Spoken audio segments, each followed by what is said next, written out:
Hello class third students, आज हम आपकी मैथ्स की क्लास स्टार्ट करने जा रहे हैं जिसका पेज नंबर 111, 112, 113 एंड 114 पर आपको ये फुल चैप्टर मिल जाएगा। लेसन 23 जियोमेट्री हम स्टार्ट करने वाले हैं। तो फर्स्टली हम इस लेसन को एक समझ लेते हैं। आफ्टर दैट आपको इसकी एक्सरसाइज अपनी नोटबुक में कंप्लीट करनी है और एग्जाम्स के लिए प्रैक्टिस भी करनी है। यहाँ पर आपको जो डेफिनेशंस दी हुई हैं वो आपको लर्न करनी है। एग्जाम्स में आपको इनमें से किसी भी पॉइंट पर आपको डेफिनेशन राइट करने के लिए आ सकती है। तो फर्स्ट यहाँ पर आपको एक्सप्लेन किया हुआ है point, line, line segment and रे। तो यहाँ पर फर्स्ट है आपका पॉइंट। तो a dot made with A sharp pencil is called a point, यानी कि एक डॉट, एक शार्प की हुई पेंसिल से डॉट को ड्रॉ करना उसे पॉइंट कहा जाता है। आप यहाँ पर देख सकते हैं पॉइंट ए यहाँ पर बनाया हुआ है। नेक्स्ट है आपका लाइन। तो लाइन क्या होती है? तो a point which can be extended in both the direction endlessly is called a line. A line has no end point. We cannot measure the length of a line. Simply a point which can be extended in both the direction endlessly is called a line. और line का कोई भी ending point नहीं होता और ना ही हम उसे मेजर कर सकते हैं। नेक्स्ट है आपका लाइन सेगमेंट। तो a part of a line is called line segment. It has two end points, यानी कि जो लाइन सेगमेंट होता है, a part of a line, वो किसी लाइन का पार्ट होता है। इसके टू एंड पॉइंट्स होते हैं। It has a definite length which can be measured, और इसकी जो लेंथ होती है उसे मेजर किया जा सकता है। नेक्स्ट आपको यहाँ पर एक्सप्लेन किया हुआ है रे। तो अ line which starts from a fixed point and can be extended in one direction endlessly is called a ray. The fixed point is called initial point of the ray.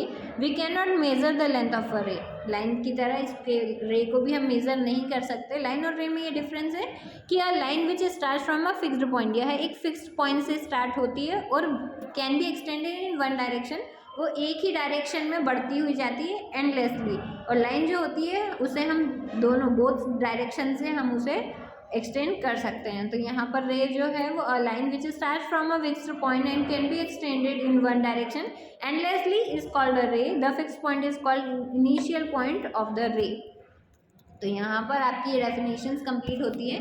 आपको book में से इन्हें copy में rewrite करते हुए learn करना है। Exams में आपको राइट करने के लिए आ सकते हैं। नेक्स्ट पेज पर आपको नेक्स्ट डेफिनेशन दी हुई है एंगल।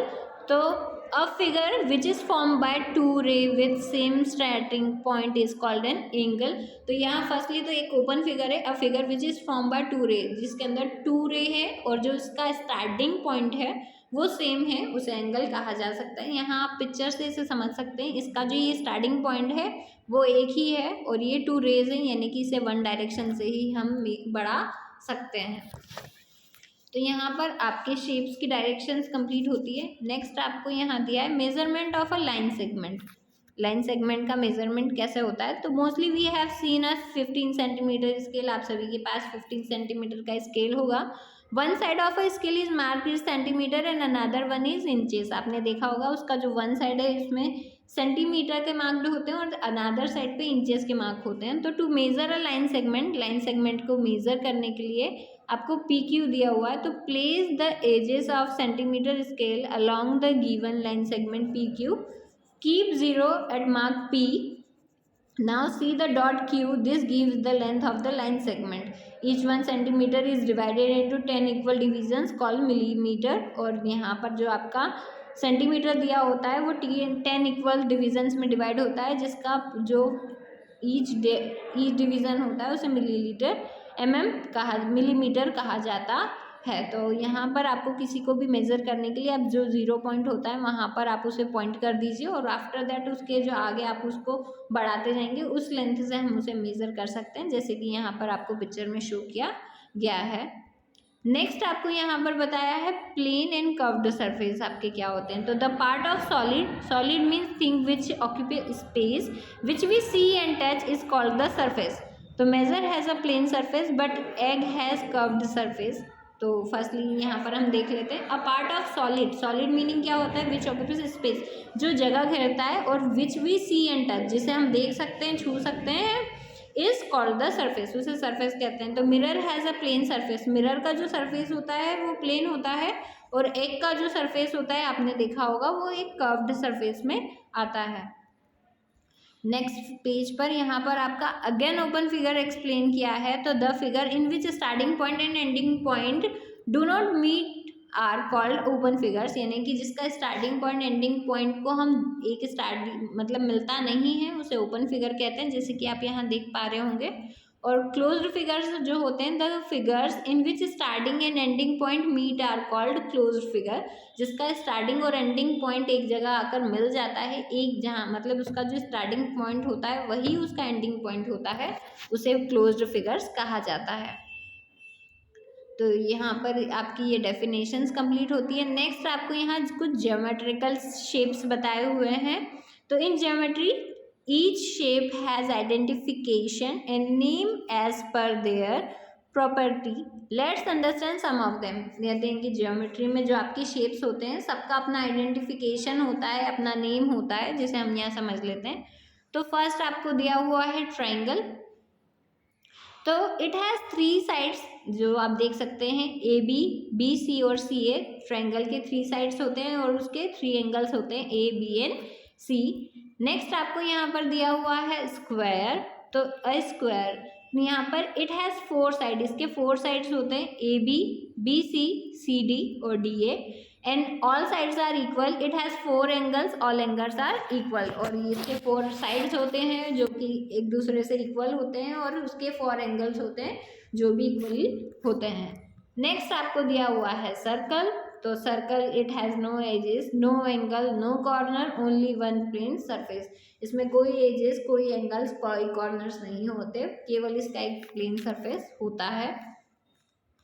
नेक्स्ट आपको दिया हुआ है यहाँ पर रेक्टेंगल। तो रेक्टेंगल इट हैज़ 4 साइड, इसके भी 4 साइड्स होते हैं A B C, C A और D A, and opposite sides are equal. और इसके जो अपोजिट साइड होते हैं वो इक्वल होते हैं, जैसे कि A B and C D and A D equal to B C, and all 4 angles are also equal. और इसके जो 4 एंगल्स होते हैं वो इक्वल होते हैं। नेक्स्ट आपको दिया हुआ है क्यूब। तो it has 6 surface, 12 edges and 8 vertex, all edges are equal, all surface equal and are square। तो यहाँ पर ये आपके कुछ शेप्स हैं जो कंप्लीट होते हैं। आपको इनकी प्रैक्टिस अपनी कॉपी में ड्रॉ कर कर ज़रूर करनी है, साथ ही में इनकी डेफिनेशंस लर्न करनी है, एग्जाम्स में राइट करने के लिए आपको आ सकती हैं। नेक्स्ट आपको दिया है क्यूबिट। तो cuboid it has 6 faces, 12 edges and 8 vertex. तो क्यूबिट में 6 फेस होते हैं उसके, 12 एजेस होती हैं एंड 8 वर्टेक्स उसके होते हैं। एंड 7th है आपका cylinder. It has 2 edges, no corner, 2 plane surface and 1 curve surface. Class 3rd के आप स्टूडेंट हैं, क्लास 2nd में इसे और भी ज़्यादा डिटेल में एक्सप्लेन किया गया था। यहाँ पर आपका चैप्टर कंप्लीट होता है। नीचे आप देख सकते हैं इस चैप्टर की कुछ एक्सरसाइज दी हुई है जो आपको कंप्लीट करनी है। तो फर्स्ट है draw and define the following terms. यहाँ पर आपको पॉइंट, रे, लाइन, ट्राइंगल और लाइन सेगमेंट, इन तीनों को डिफाइन करना है, जो आपको चैप्टर में बहुत इजीली मिल जाएगा। आप देख सकते हैं आपके पेज नंबर 111 पे पॉइंट, लाइन, लाइन सेगमेंट और रे मिल जाएगा, और पेज नंबर 113 पर आपको ट्राइंगल मिल जाएगा। आप यहाँ से इनका शेप ड्रॉ कर कर इन्हें डिफाइन कर सकते हैं। नेक्स्ट दिया है draw the line segment for the given measures. आपको क्या करना है, यहाँ पर जो लाइन सेगमेंट ड्रॉ करना है, तो आपका जो 15 सेंटीमीटर का स्केल है उसके 0 पॉइंट पर आप पॉइंट कीजिएगा। फर्स्ट में 4 सेंटीमीटर दिया है, आपकी स्केल में जहाँ पर 4 सेंटीमीटर है वहाँ तक आपको लाइन ले जाकर स्टॉप करनी है, पॉइंट लगाकर आपको उसे मार्क करना है, और 4 सेंटीमीटर इस तरीके से आपको लाइन सेगमेंट्स ड्रॉ करने हैं। नेक्स्ट आपको 3rd दिया हुआ है measure the given line segment by using a scale, यानी कि यहाँ पर आपको अपनी स्केल से इन्हें मेजर कर कर करेक्ट आंसर राइट करना है। एंड लास्ट वाला आपका क्वेश्चन दिया है right difference between open figure and close figure, rectangle and square, line and line segment, जो आपको इजीली इस चैप्टर में मिल जाएगा। आपको ओपन फिगर और क्लोज फिगर के बीच का जो डिफरेंस राइट करना है, आप देख सकते हैं आपका लास्ट पेज 113 के ऊपर आपको ओपन फिगर और क्लोज फिगर दिया हुआ है, तो इन दोनों के बीच आपको डिफरेंस राइट कर कर कंप्लीट कर देना है। एज इट इज़ आपको triangle, rectangle and square, line and line segment में भी डिफरेंस राइट कर कर इस चैप्टर को यहीं कंप्लीट करना है।